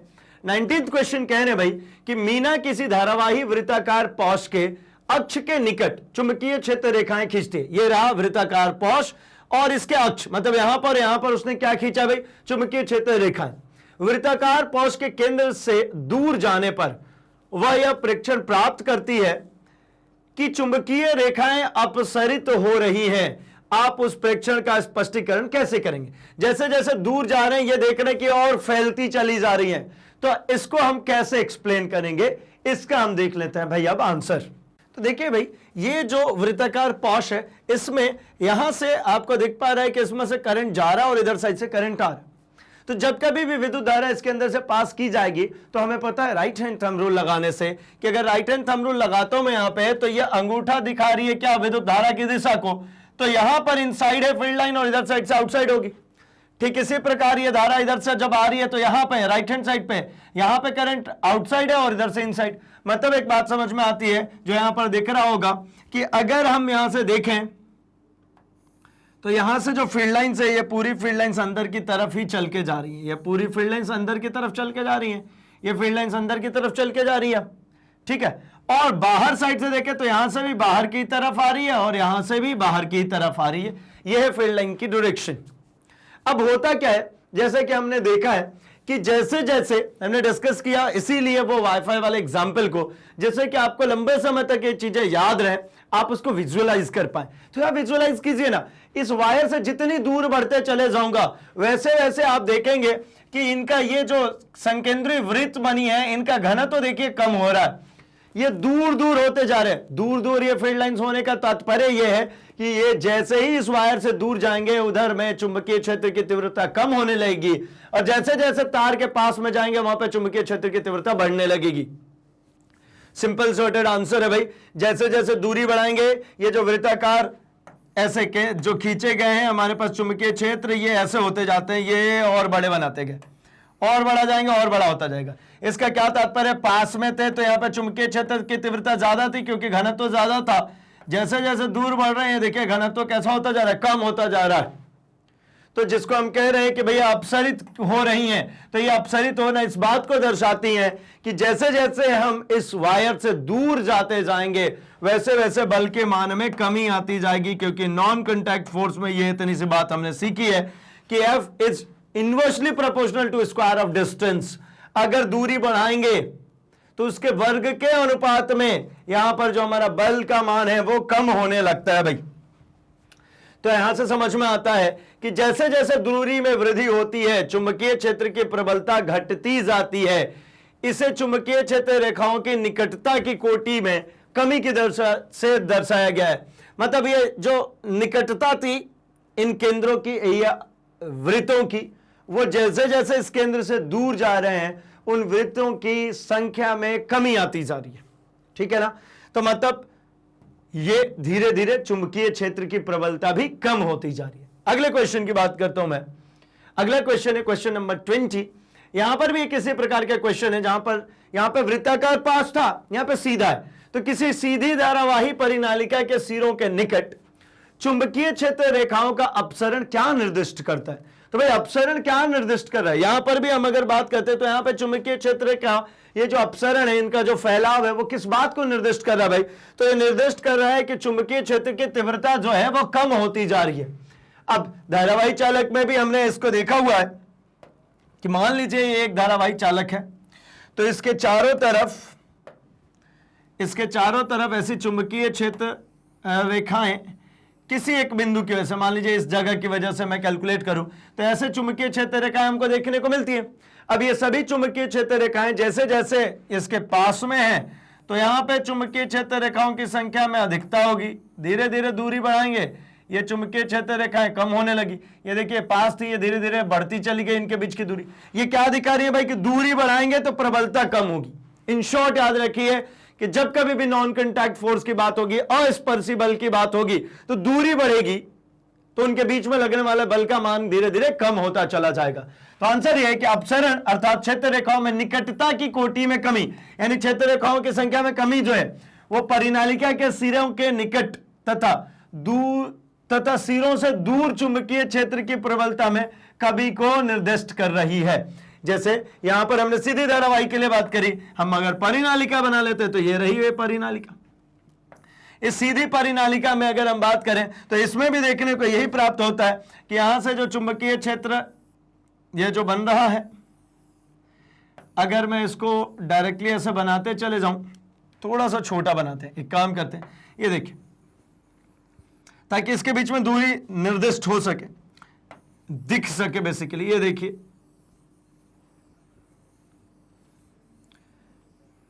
यहां से होपफुली आपको दिख रहा है कि जैसे जैसे हम इससे दूर बढ़ रहे हैं, यहां तक कि अगर मैं बात करूं तो देखिए यहां पे फील्ड लाइंस की संख्या बहुत ज्यादा है, लेकिन वहीं मैं यहां पे आ जाऊं तो यहां पे फील्ड लाइंस की संख्या कम हो रही है और दूर भी है। ये इतनी छोटी सी दूरी में ये देखिए इतनी सारी फील्ड लाइंस है, और यहां पे अगर इतनी छोटी सी दूरी बनाऊं तो सिर्फ 2 फील्ड लाइंस मिल रही है। तो मतलब समझ में आ रहा है कि फील्ड रेखाओं की संख्या में जब कमी होगी तो वहां पे प्रबलता कम होगी। यानी कुछ इस प्रकार से मैं कहूं कि ये 2 बिंदु जो हैं इनके निकट यहां पर हमको सबसे ज्यादा चुंबकीय क्षेत्र मिलता है, जबकि अगर हम बात करते हैं इसके परपेंडिकुलर बाइसेक्टर पे, ये पूरी परिनालिका के बिल्कुल लंबवत अगर विभाजित कर दें तो यह वो रेखा है जहां पे इन बिंदुओं पर बात करेंगे तो यहां पर सबसे न्यूनतम चुंबकीय क्षेत्र की तीव्रता हमको देखने को मिलेगी भाई। ठीक है, मतलब चुंबकीय बल का सबसे मिनिमम अनुभव होगा इसके परपेंडिकुलर बाइसेक्टर पे, अर्थात ये जैसे जैसे फील्ड लाइंस दूर होती जाएंगी, इनकी घनत्व कम होती जाएगी, वैसे वैसे चुंबकीय क्षेत्र की तीव्रता भी कम होगी। और जहां पर ये चुंबकीय क्षेत्र की तीव्रता मतलब फील्ड लाइंस ज्यादा होगी, चुंबकीय क्षेत्र की तीव्रता ज्यादा होगी। अच्छा, चुंबकीय क्षेत्र की तीव्रता को निर्देशित कैसे करते हैं भाई? तो मान लीजिए ये हमारा साउथ और ये नॉर्थ के तरीके से बिहेव कर रहा है, ठीक है। तो यहां पर जितने भी टेंजेंट्स ड्रॉ होंगे, टेंजेंट मतलब भाई इसके ऊपर अगर मैं स्पर्श रेखा खींचता हूं तो ये सभी जगह पर खींची गई ये स्पर्श रेखाएं इस बात को निर्देशित करती हैं कि ये यहां पर चुंबकीय क्षेत्र रेखाओं की दिशा है। ये देखिए, ये सभी टेंजेंट्स ऐसे घूमते घूमते वापस यहां पे आ गए और ये साउथ पोल पे आके टर्मिनेट हो गए। यानी जो ये चुंबकीय बल रेखाएं खींची गई हैं, इन बल रेखाओं के ऊपर कहीं पर भी अगर मैं स्पर्श रेखा खींचता हूं तो वही स्पर्श रेखा यहां पे चुंबकीय क्षेत्र की तीव्रता को निर्देशित करती हैं, बी से डिनोट करते हैं। और जहां पर इन फील्ड रेखाओं की संख्या ज्यादा घनी होगी वहां पे चुंबकीय क्षेत्र ज्यादा होगा, वहां पे बल का मान ज्यादा होगा, और जहां पर इनकी घनत्व में कमी आएगी वहां पर बल का मान भी कम हो जाएगा। और यह बात भी पता है कि जैसे जैसे दूरी बढ़ाते जाएंगे वैसे वैसे बल के मान में कमी आएगी। ठीक है, आगे बढ़ता हूं मैं क्वेश्चन नंबर 21 पे। 21 तो बहुत ही ज्यादा आसान सा दिख रहा है भाई। देखिए क्या कह रहे हैं, ऐसे 4 साधित्रों के नाम लिखे जिसमें विद्युत मोटर का प्रयोग होता है। अभी कोई पूछने की बात है भाई, विद्युत मोटर का इस्तेमाल करके हर रोज आपके घर में बहुत सारे अप्लायंसेस चल रहे हैं। नाम ध्यान में होगा क्या क्या हो सकता है भाई, विद्युत पंखा है, मिक्सर है, वॉशिंग मशीन है, कंप्यूटर ड्राइव है, ये सब कुछ किससे चल रहा है? इन सभी में कहीं ना कहीं मोटर चल रहा है। मतलब वो सभी जगह जहां पर विद्युत धारा दे करके उसको यांत्रिक ऊर्जा में बदल दिया जाए, आप विद्युत धारा दे और वो घूमना प्रारंभ कर दे, वो सभी जगह पे मोटर लगा हुआ है। ठीक है, मतलब मोटर की जैसी बात हो रही है, मोटर का मतलब ही हो गया कि ये काम करता है, ये लेता है विद्युत ऊर्जा। इसने क्या लिया भाई? इसने लिया हमसे विद्युत ऊर्जा और इसको बदल देता है ये यांत्रिक ऊर्जा में। जो भी विद्युत ऊर्जा हमसे लेगा उन सभी ऊर्जाओं को बदल देता है ये आंतरिक ऊर्जा में। ठीक है, तो मतलब ऐसे 4 साधित्र के नाम लिखे, 4 साधित्र लिख दे भाई। आगे क्वेश्चन है, विद्युत ऊर्जा को यांत्रिक ऊर्जा में और रूपांतरित करने वाले घूर्णी युक्ति का उपयोग एक महत्वपूर्ण अवयव के रूप में किया जाता है। विद्युत मोटर किस प्रकार जनित्र से भिन्न?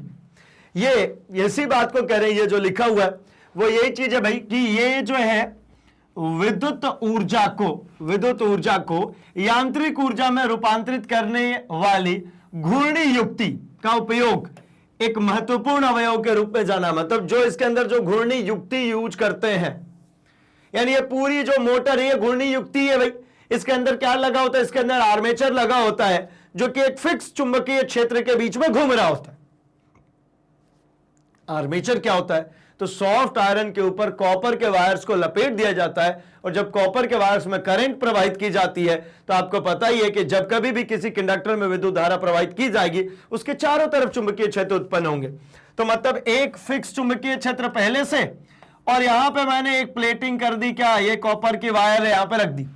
तो एक तो ये पहले से ही फील्ड लाइन से अवेलेबल थी, यहां पे जब धारा प्रवाहित करेंगे तो ये भी चुंबकीय क्षेत्र उत्पन्न करेगी। तो इसी चुंबकीय क्षेत्र को दो चुंबकीय क्षेत्र एक ही फील्ड में अगर आ गए तो दोनों एक दूसरे क्या करेंगे? बैलेंस करेंगे। इससे आसान परिभाषा में समझे तो भाई दो चुंबक को लाइए और एक दूसरे के करीब रखिए। एक चुंबक को आप पकड़ के रखिए, दूसरे को फ्री छोड़ दीजिए, दूसरा अपने आप हिलडुल करके अपने आप को एडजस्ट कर लेगा, ताकि ये जो पहला जो चुंबक है, इस पहले चुंबक के साथ में जो दूसरा चुंबक है, ये ऑटोमेटिकली हिलेगा डुलेगा और अपने आप को एडजस्ट करके इसके सापेक्ष ऐसा आ जाएगा कि ये संतुलित हो जाए, या तो चिपक जाएगा या दूर चला जाएगा। तो यहां पर भी वही काम करते हैं कि हमने यहां पे विद्युत धारा प्रवाहित करके एक चुंबकीय क्षेत्र उत्पन्न किया, और एक चुंबकीय क्षेत्र जो यहां पे चारों तरफ से फिक्स मैग्नेट था उसके कारण था। तो ये फिक्स मैग्नेट और जो हमने धारा उत्पन्न किया था उसके द्वारा जो मैग्नेटिक फील्ड है, ये दोनों एक दूसरे को बैलेंस करने की कोशिश करते हैं, और उसी बैलेंसिंग कारण ये क्या होता है, ये जो बीच में लगा हुआ आर्मेचर है ये फ्री रहता है, ये घूमने लगता है। ठीक है, आगे बढ़ते हैं। तो आप पूछ रहे हैं इसके अंदर कि भाई किस प्रकार से मोटर जो है वो जनरेटर से भिन्न होता है। तो देखिए भाई, विद्युत ऊर्जा को अगर यांत्रिक ऊर्जा में कन्वर्ट करते हैं तो ये है आपका क्या? मोटर। मतलब आप इलेक्ट्रिसिटी दीजिए और वो घूमेगा तो वो मोटर है, और अगर आप उसको घुमाएं, आप उस यंत्र को घुमाएं, उस घूर्णी युक्ति को घुमाएं और वो आपको विद्युत ऊर्जा देने लगे, तो इसका मतलब हो जाता है कि ये हमारा जनरेटर है। मतलब अगर जनरेटर होगा तो वो हमको विद्युत ऊर्जा देगा, और मोटर होगा तो विद्युत ऊर्जा लेगा। सिंपल। मोटर है मतलब वो घूमेगा, और जनरेटर है तो मुझे उसे घुमाना पड़ेगा। ये जनरेटर किसमें किसमें यूटिलाइज किया जाता है? तो जैसे आपने देखा है डीजल इंजन का यूज किया जाता है इसको घुमाने के लिए। पवन चक्कियों का इस्तेमाल किया जाता है, भाई वो ब्लेड्स घूमती है उसके जरिए जनरेटर घुमाया जाता है। टरबाइन्स रोटेट किए जाते हैं उसके जरिए इसको घुमाया जाता है। मतलब कुल मिला के आप इसको घुमाइए, इस घूर्णी युक्ति को इसको आप घुमाइए। अगर आपने करंट दिया था तो ये घूमना प्रारंभ किया था, और अगर आपने इसको घुमाना प्रारंभ कर दिया ऐसा पकड़ के, तो ये आपको करंट देना प्रारंभ कर देगा। ठीक, सिंपल है भाई। तो चलिए आंसर देख लेते हैं। आंसर कहते हैं भाई कि विद्युत मोटर विद्युत ऊर्जा का यांत्रिक रूपांतरण करते हैं, जबकि जनित्र में यांत्रिक ऊर्जा विद्युत ऊर्जा में रूपांतरित होती है। यही बात, विद्युत मोटर क्या करता है भाई? यांत्रिक में कन्वर्ट करता है, और यांत्रिक ऊर्जा को जनरेटर हमारे विद्युत ऊर्जा में कन्वर्ट कर देता है। सिंपल है। चलिए तो आगे बढ़ते हैं हम अपने अगले क्वेश्चन की तरफ। अगला जो हमारा क्वेश्चन है, क्वेश्चन नंबर 22, ये कह रहे हैं सरल विद्युत मोटर में दो स्थिर चालक ब्रशों की क्या भूमिका होती है। मतलब एक जो विद्युत मोटर होता है नॉर्मल, ये रहा हमारा सरल विद्युत मोटर का एक नॉर्मल डायग्राम। इसमें जो चालक ब्रश होते हैं उनका क्या काम होता है? यहां पे ये जो दो आपको प्लेट्स दिख रही हैं, एक ये दिख रही होगी और एक ये वाली प्लेट। ये दोनों अगर प्लेट्स की बात करें तो इनका क्या काम है यहां पे? क्योंकि ये चालक होते हैं। आप देखिए इधर पॉजिटिव और इधर नेगेटिव लिखा हो, मतलब ये चालक है। और जिस आर्मेचर की बात करें तो ये देखिए यहां पर ये आर्मेचर है, ये इसके अंदर वायर्स लपेटे गए हैं, और ये सॉफ्ट आयरन के ऊपर लपेटी गई है, और ये बाहर साइड से दोनों तरफ जो लगा ये हमारा मैग्नेट है। क्या किया हुआ है यहां पर? तो यहां पर सिंपली आप देखिए कि ये दोनों चालक एक सिंपल से, अगर आप यहां पर देख पा रहे होंगे इस इमेज में, तो ये दोनों प्लेट्स जो ये बीच में घूम रही हैं, वहां पे आपको मैं एक डायग्राम के जरिए दिखाऊं तो होता सिंपली ये है कि ये रही मेरी आर्मेचर। अब आर्मेचर में से दो वायर तो आएंगी। अब इन दोनों वायर्स को मुझे कैसे भी करके जो फिक्स एलिमेंट होता है जहां से मुझे करंट पास करानी होती है, इनसे मुझे करना है क्या भाई? कनेक्ट। अब ये मोटर है तो मुझे इसको बैटरी देनी पड़ेगी। मैंने इसको बैटरी दे दी। अब क्या हुआ? इसको चिपका देते हैं। ये जो दो दिख रहे हैं आपको ब्रशेस, इसको ही कहते हैं हम कार्बन ब्रश। अब इन कार्बन ब्रशेस का मुख्यतः कार्य सिर्फ इतना सा है, यहां पे ये एक ब्रश हो गया, एक ब्रश यहां पे लगा हुआ है। इन दोनों ब्रशों का मुख्य रूप से कार्य सिर्फ इतना सा है कि ये जो भी करंट पास करनी होती है फिक्स कंडीशंस में, उन दोनों से संपर्क स्थापित करते हैं। एक बात समझिए, यहां से मैंने एक पॉजिटिव वायर को लिया और ले जाकर के इसमें से जोड़ दिया, तो ये तो घूम रहा है ना, तो ये मेरे पूरे वायर को ऐसे लपेटता जाएगा।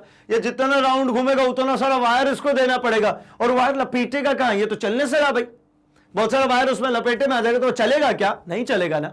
तो हमें कुछ ऐसी अरेंजमेंट चाहिए थी जिसके कारण क्या हो जाए भाई कि कनेक्शन भी मिल जाए।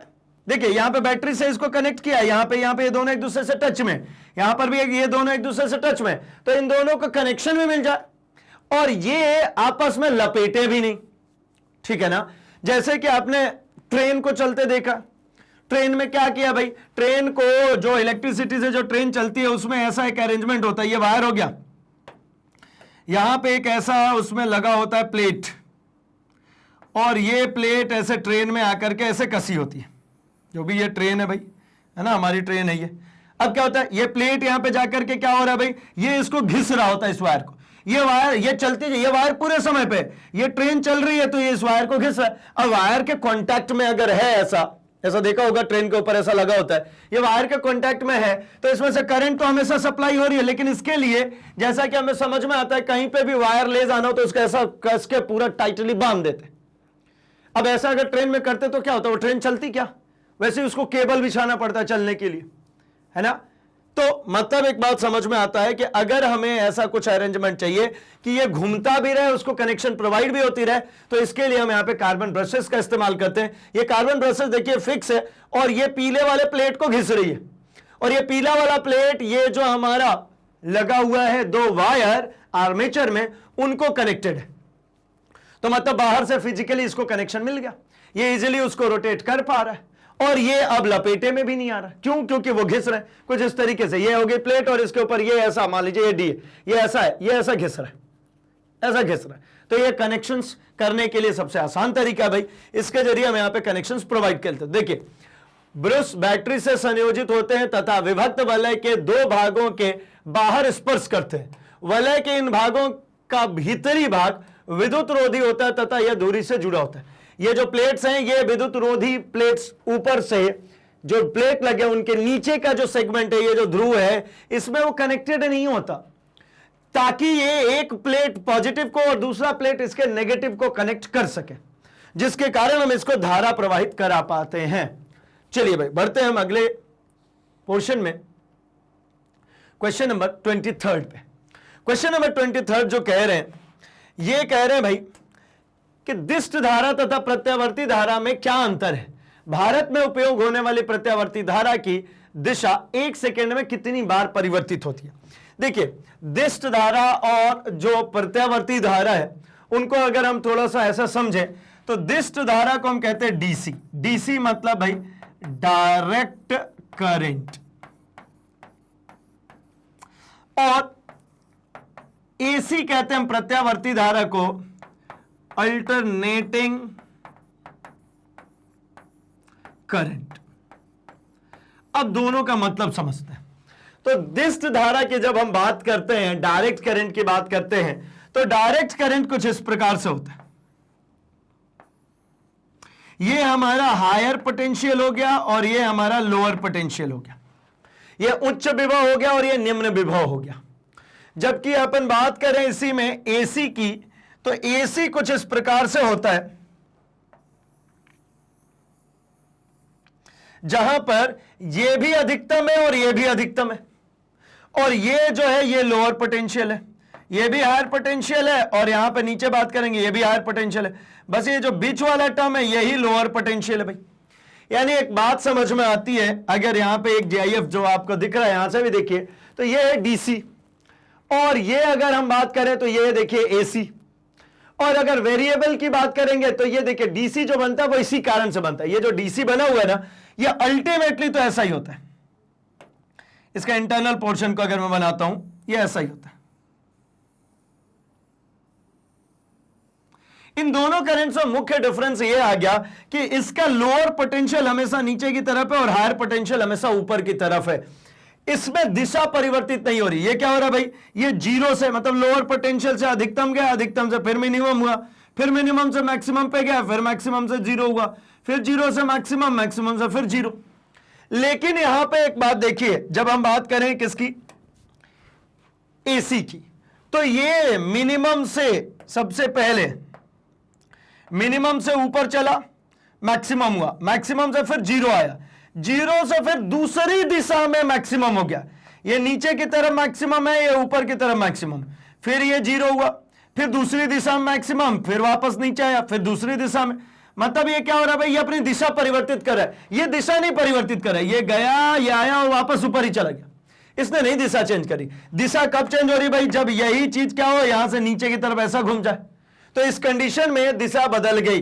तो अगर ये जो पल्सेटिंग डीसी कहते हैं, ये जो पल्सेस है, इनके टॉप पॉइंट्स को अगर आप कलेक्ट कर ले तो ये आपको एक स्ट्रेट लाइन सिर्फ और सिर्फ मिलती है। ये सभी पल्सेस के अगर ये टॉप पॉइंट्स को कंसीडर करते हैं तो इसी को रेक्टिफाई करके हम बना लेते हैं क्या, ऐसा डीसी। हम ऐसा डीसी को समझते हैं। और एसी देखिए ये पलट रहा है, अपने आप को बदल रहा है। तो एसी और डीसी में ये मुख्यतः डिफरेंस होता है कि एसी जो है उसमें जो एक हायर पोटेंशियल पे है वही हायर पे होगा, दूसरा जो लोअर पे वो हमेशा लोअर पे होगा। लेकिन इसमें समझ में आता है एक हायर ये भी हो सकता है, एक बार ये लोअर। अच्छा, जब ये हायर है तो ये लोअर है, और जब ये हायर है तो उसके लिए ये लोअर हो जाएगा। मतलब एक ही टर्मिनल एक बार हायर और एक बार लोअर पे आ सकती है। इसको समझने का एक और सबसे अच्छा तरीका है, आप घर में जब आप कोई भी चीज को प्लग इन करते हैं तो आपके यहां पे जो प्लग बोर्ड्स जैसे ऐसे बना हुआ है, इस बोर्ड में जब 2 पिंस है ना, 3 पिन होगा तब तो आपको पता ही कैसा चलेगा। जनरली जब आप 2 पिन कोई भी प्लग को बोलूं मैं, प्लग को जब आप इंसर्ट करते हैं तो इसमें आपने 2 पिन प्लग का मतलब ऐसा, इसको अगर आप इसमें इंसर्ट करते हैं तो आप चाहे इसको ऐसा इंसर्ट कीजिए, ऐसा इंसर्ट कीजिए, आप इसका ध्यान नहीं रखते होंगे कि ऐसा इंसर्ट करना है, ऐसा इंसर्ट करना है। दोनों में से कैसे भी इंसर्ट कीजिए आपको यहां पे करंट मिलता है। कारण क्योंकि एक बार ये पॉजिटिव है, ये नेगेटिव, तो अगले ही क्षण ये पॉजिटिव हो जाएगा, ये नेगेटिव, मतलब यहां पे टर्मिनल्स ऐसा चेंज हो रहा है। किंतु जब डीसी की बात करते हैं, डायरेक्ट करंट की, तो यहां पे फिक्स होता है मामला। अगर ये एक टर्मिनल है ये पॉजिटिव, तो यही हमेशा के लिए पॉजिटिव है, और दूसरा टर्मिनल इधर है नेगेटिव, तो ये हमेशा हमेशा के लिए नेगेटिव है। ये आप अगर वायर्स को पलट के लगाएंगे तो वो ऑपरेट नहीं करेगा, वो ऑब्जेक्ट या जो भी गैजेट है वो नहीं चलेगा। उसको क्या करना पड़ता है आपको भाई, पॉजिटिव को पॉजिटिव में और नेगेटिव को नेगेटिव में ही कनेक्ट करना होता है, क्योंकि ये नहीं अपने पोलैरिटी चेंज करेगी, ये करती रहती है। तो एसी में हर सेकंड क्या हो रहा है, बदल रहे हैं पोलैरिटीज, डीसी में नहीं बदलता। सिंपल सा, ये सबसे मेजर डिफरेंस है इसके अंदर। ठीक है, आइए एक बार रीड करते हैं। तो भाई दिष्ट धारा सदैव एक ही दिशा में प्रवाहित होती है, जबकि प्रत्यावर्ती धारा की दिशा आवर्ती रूप से बदलती रहती है, मतलब हमेशा आवर्ती रूप से क्या हो रही है, बदलती रह रही है।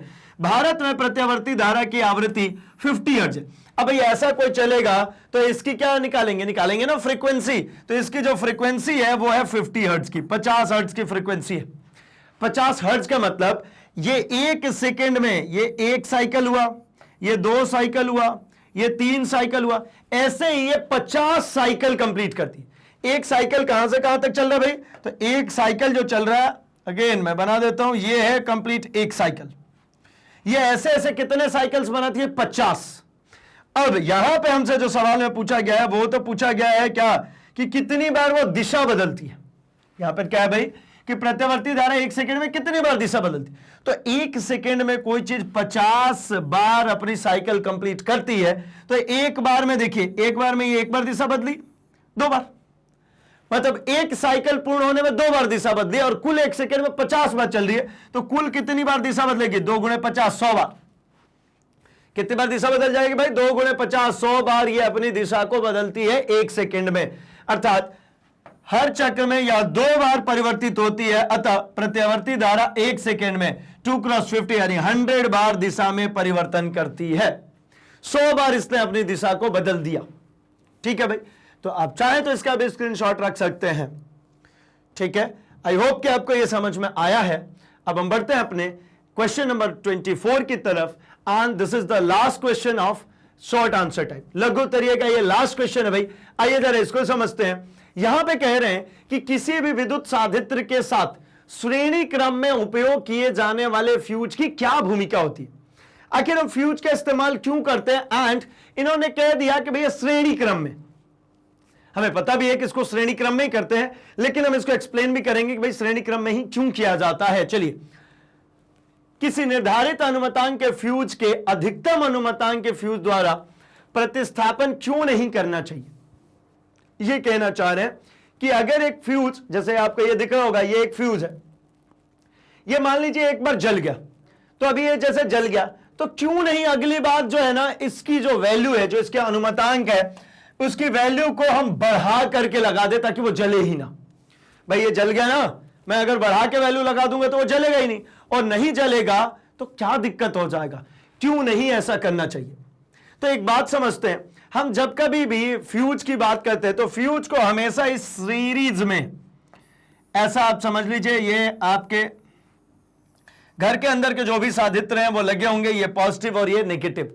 यहां पे हम क्या काम करते हैं भाई, यहां पर हम बनाते हैं एक फ्यूज वायर, और फ्यूज की बात ही सिंपल सी इतनी है कि जब कभी भी आप इसमें से एक्स्ट्रा करंट आप डिमांड करेंगे, उच्च धारा प्रवाहित करने की कोशिश करेंगे, तो जैसे ही उच्च धारा प्रवाहित की जाएगी, ये जो बना हुआ है फ्यूज वायर, ये काम करता है तापमान पर।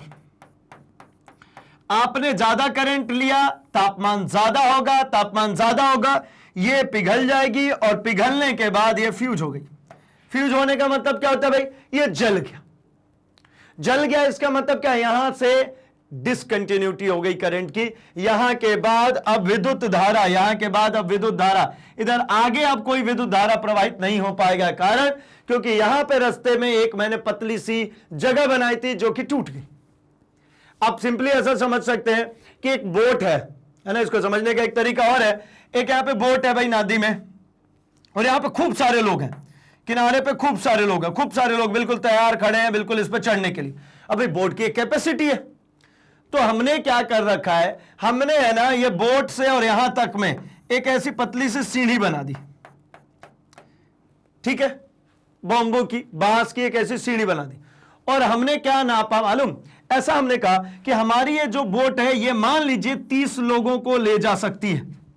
30 लोग की क्षमता है, 30 से ज्यादा जाएंगे डूब जाएगी। और लोग भैया किनारे पर खूब सारे, तो ये तो बिल्कुल चढ़ने की कोशिश करेंगे। तो हमने एक काम किया, हमने उनको कहा कि भैया ये जो एक हमने ब्रिज बना दी ना आपके लिए, इस पे चढ़े, और जितने भी लोग इसके ऊपर चढ़ेंगे उनकी संख्या मैंने कैसी रख दी कि भाई इस पे कम से कम मान लीजिए 28 लोग चढ़ेंगे, तो ये सहन कर सकता है। लेकिन जैसे ही इस पे 31वां आदमी या 30वां आदमी ही समझ लीजिए, 31वां ले लेता हूं, 31वां आदमी जैसे ही चढ़ेगा ये टूट जाए, तो आपको गिनती करने की अब जरूरत नहीं है। क्या होगा भाई, ये लोग इस पे जा करके बैठना शुरू हो गए, आपकी बोट पे बैठना शुरू हो गए, 28 लोग तक बैठे, इजीली ये पूरा सहन किया। 29वां आते आते चरमराने शुरू हुआ, 30वां आते आते बिल्कुल चरमरा गया, और 31वां व्यक्ति जैसे ही इसके ऊपर चढ़ा ये टूट गई। अब टूट गई मतलब किनारे से आपकी बोट की कनेक्शन खत्म हो गई। आपके बोट की कैपेसिटी 30 की थी, आप 29 और मैक्सिमम केस में आप 30 लेकर के जा रहे हैं। आप तो वैसे ही बाउंड्री कर चुके थे 28, तो आप सेफ अपनी बोट को ले जा सकते हैं, बचा लिया अपनी बोट को। अब मैं ये कहूं कि अब ये तो यार सीढ़ी टूट गई, अब क्यों ना मैं यहां पे इस सीढ़ी को ऐसा बना दूं जो 35 लोग की भार को सहन कर सके। अब मैंने 35 लोग के हिसाब से बना दिया। अब इसको भैया रिपेयर किया, चलो इसको मोटा कर दिया, यहीं से टूटा था, इसको रिपेयर कर दिया 35 लोग के बराबर। अब चढ़ा दीजिए 35, क्या होगा, तो आपने भैया सीढ़ी बचाने के चक्कर में नाव ही डुबा दिया। 30 से ज्यादा होंगे, नाव डूब गई। सीढ़ी बचाने के चक्कर में क्या कर दिया, नाव डुबा दिया। अब भाई नाव तो महंगी थी ना, सीढ़ी तो रिपेयर हो जाएगी, 2 बांस ही तो लगाई थी हमने। तो कुछ इसी प्रकार के चीज है भाई फ्यूज। चलिए हम इसको भी देखते हैं। तो फ्यूज में भी सिंपल सी बात, यहां पे मैंने जो समझाया कि भाई करंट इसके अंदर से होकर के जा रही है। मैं सिंपली क्या चाहता हूं कि मुझे यहां तक में, अगर सपोज ये मेरा जो एपरेटस जो घर में लगा हुआ है ये अधिकतम 5 एम्पियर पे चल सकता है, तो मैं एक ऐसा फ्यूज लगाऊंगा यहां पे जिसका अनुमतांक हो 4.5 एम्पियर मात्र।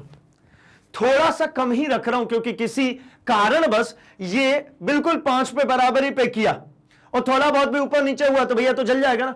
जैसे मैंने कहा तो था कि 30 लोग की कैपेसिटी, और पता चले मैंने 30 के 30 बिठा दिया, और उसमें 10 लोग जो हैं वो औसत वेट जो एक आदमी का होता है उससे ज्यादा है। अब 10 लोग पता चले भाई, नॉर्मल मैंने वेट कैलकुलेट किया था कि यार 65 किलो 70 किलो के लोग होंगे, और 10 लोग चढ़ गए 85 किलो के, फिर ये तो गड़बड़ हो गई ना बात। तो मतलब आपके औसत से गड़बड़ आ जाएगी चीज। इसी वजह से हम क्या करते हैं, 5 एम्पियर भले मुझे चाहिए, लेकिन मैं इसे थोड़ा सा सेफ्टी रखते हुए मैं इसको यूज करता हूं 4.5 एम्पियर।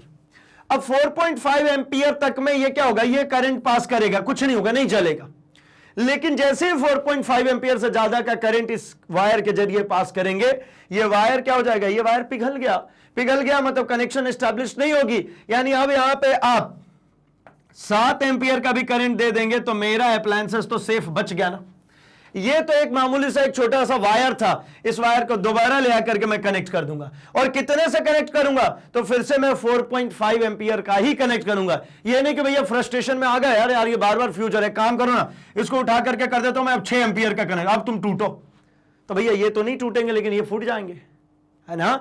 ये तो नहीं टूटा, लेकिन आपका अप्लायंसेस तो 5 एम्पियर तक का ही था ना, ये तो खत्म हो गया। तो क्या हुआ, फायदा है नुकसान, तो नुकसान हुआ भैया। तो मतलब अब तक आपको समझ में आ गया होगा ये फ्यूज का मेन कॉन्सेप्ट क्या है। फ्यूज का मेन कॉन्सेप्ट यही है कि जो भी अप्लायंसेस हमारे घरों के अंदर में लगे हुए हैं उनको सेफ्टी प्रोवाइड कराना। उनकी जितनी डिमांड है उनसे थोड़ी सी वैल्यू कम की लगा देते हैं हम फ्यूज, जिसके जरिए उसमें से करंट तो पास हो रहा है, लेकिन जैसे ही ये फ्यूज ये बर्न आउट होता है दोबारा उसी वैल्यू का हम कनेक्ट करते हैं ताकि वो अगेन हमको सेफ्टी प्रोवाइड कर सके। ज्यादा वैल्यू का लगा दी तो जलेगा ही नहीं है, जलेगा नहीं तो सेफ्टी मिलेगी नहीं हमें। आइए आंसर रीड करें। आंसर में भाई फ्यूज का उपयोग साधित्रों को लघुपतन एवं अतिभारण से बचाने के लिए किया जाता है। अच्छा, ये मैक्सिमम ऑफ द केसेस में कब होता है? जब शॉर्ट सर्किट हो जाए, जब लघुपतन हो जाए, शॉर्ट सर्किट हो जाए, या अतिभारण, मतलब इधर में आपने ना, आपके ये जो वायर है 5 एंपियर तक ही झेल सकते हैं, यहां पे आप उन्हें उठाया, जैसे एक सिंपल से समझिए, नॉर्मल जो वायर हमारे घरों में कनेक्ट होता है जिसमें आप फोन चार्ज कर सकते हैं, फैन चला सकते हैं, टीवी चला सकते हैं, आपने उठाया और उसके अंदर है ना हीटर जलाना शुरू कर दिया, तो भैया हीटर जलाएंगे तो उसके पहले वायर ही खत्म हो जाएंगे। मतलब आपने क्या किया, आपने ज्यादा डिमांड कर दी, ज्यादा डिमांड करेंगे करंट तो फ्लोट हो जाएगा, लेकिन उसके पहले पूरे आग लग जाएगी भाई। तो इस चीज से भी ये बचाता है, ठीक है, क्योंकि ये वायर जलने के पहले ही ये जो है फ्यूज जल जाएगा, तो करंट आएगा नहीं। आप ज्यादा डिमांड करना है करते रहिए, लेकिन करंट उसमें आएगा नहीं, फ्यूज उड़ जाएगा। तो यही बात है। साधित्रों में लघुपतन और अतिभारण से बचाने के लिए किया जाता है। फ्यूज का अनुमतांक किसी निश्चित अधिकतम धारा के लिए किया जाता है, एक फिक्स करंट के लिए, जैसा हमने यहां पे बात किया, तथा जब किसी परिपथ में इस अनुमत मान से अधिक मान की धारा प्रवाहित होती है तो फ्यूज उड़ जाता है, अर्थात पिघल जाता है। मैंने 4.5 एम्पियर के लिए बनाया था, इससे ज्यादा मिलेगा तो ये टूट गया, पिघल गया। यदि किसी फ्यूज को अधिक अनुमतांक के फ्यूज द्वारा प्रतिस्थापित किया जाता है, अगर आपने ज्यादा वैल्यू के फ्यूज लगा दिए तो अनुमतांक धारा से अधिक मान की धारा प्रवाहित होने पर फ्यूज नहीं उड़ता, मतलब नहीं पिघलेगा, और विद्युत साधित्र क्षतिग्रस्त हो जाएंगे। जो मैंने कहा वो आपका अप्लायंसेस खराब हो जाएगा। सुरक्षा की दृष्टि से अनुपयुक्त अनुमतांक के फ्यूज का उपयोग की आदत से सदैव बचना चाहिए। अगर आप सुरक्षा चाहते हैं तो भैया इन चीजों से, आपने अधिक वैल्यू की आपने लगा दिए फ्यूज, इस बात से बचना चाहिए। प्रॉपर कैलकुलेशन में आप लगाएंगे वो उड़ेगा, और फ्यूज उड़ने के लिए लगाया भाई, मतलब जलने के लिए, पिघलने के लिए। कॉमन लैंग्वेज में उड़ना कहते हैं, सो मैं भी कह रहा हूं भाई, फ्यूज क्या है, पिघल जाने के लिए ही लगाया गया है। आप उसको सेम वैल्यू से रिप्लेस करेंगे। आई होप कि आपको ये कॉन्सेप्ट, ये सारी चीजें बहुत अच्छे से समझ में आ चुकी है, और इस प्रकार से हमने अपने शॉर्ट आंसर टाइप क्वेश्चंस को देख लिया। ठीक है भाई, तो बाकी कोर्स कंटेंट्स के लिए क्या करते हैं आप अपने सर्च बॉक्स में लिखते हैं magnetbrains.com। आपके सामने कुछ इस तरीके से पेज ओपन होता है जहां पर आप अपने टॉप कोर्सेज को एक्सप्लोर कर सकते हैं, क्योंकि यही है India number 1 100% free education platform, जहां पे आप चाहें तो सीबीएसई, अगर आप केजी 1 से लेकर के 12th क्लास तक के लिए सर्च करना चाहते हैं कंटेंट, आप क्लिक कीजिए, आपको कंटेंट मिलेगा। सीबीएसई हिंदी मीडियम से हो, NTSC, Olympiad, NTSC, CUET, spoken English, IIT, JEE, NEET, CIIB, JIIB के प्रिपरेशन करना चाहते हैं, आप क्लिक कीजिए भाई, आपको आपके कंटेंट्स मिलेंगे। जैसे आपने सीबीएसई हिंदी मीडियम को क्लिक किया, आपके सभी क्लासेस ओपन होगी, और एक्सक्लूसिवली एनसीईआरटी एग्जाम्पलर अलग से आपको एक मिल जाता है, जहां पे आप क्लिक कीजिए, आपको यहां पर एनसीईआरटी एग्जाम्पलर आपके मिलने शुरू हो जाएंगे। वॉच नाउ पे क्लिक करते हैं, आपके चैप्टर्स ओपन हो जाते हैं, मतलब चैप्टर वाइज यहां पे आपके एनसीईआरटी के एग्जाम्पलर के क्वेश्चंस गिवन है, जिसके अलग अलग फ्रेम्स अवेलेबल है, MCQ, short answer and long answer. इनको प्राप्त करने के लिए आप उस चैप्टर को क्लिक कीजिए, आपको वहां पे शॉर्ट आंसर, लॉन्ग आंसर और एमसीक्यूज के अलग अलग पार्ट्स मिल जाएंगे। क्लिक कीजिए, आपका वीडियो कुछ इस तरीके से प्ले हो जाता है, जिसको कहीं पर भी आप पॉज कर सकते हैं, स्क्रीनशॉट ले सकते हैं, नोट्स बना सकते हैं, और सबसे अच्छी बात भाई, यहीं से नेक्स्ट वीडियो करके आप अपने अगले वीडियो पर जा सकते हैं, मतलब भटकने की बिल्कुल भी जरूरत नहीं है। तो अभी के लिए इस वीडियो को लाइक कर दीजिए, चैनल को सब्सक्राइब एंड इसे अपने दोस्तों में शेयर भी कर दीजिए भाई, क्योंकि मैग्नेट ब्रेन्स हिंदी लेकर के आता है free education from class 6 to 12th, quality content and experience teachers के साथ। तो बने रहिए हमारे साथ, हम मिलेंगे इसके दीर्घोत्तरीय प्रश्नों के साथ अगले सेशन में। Thanks for watching.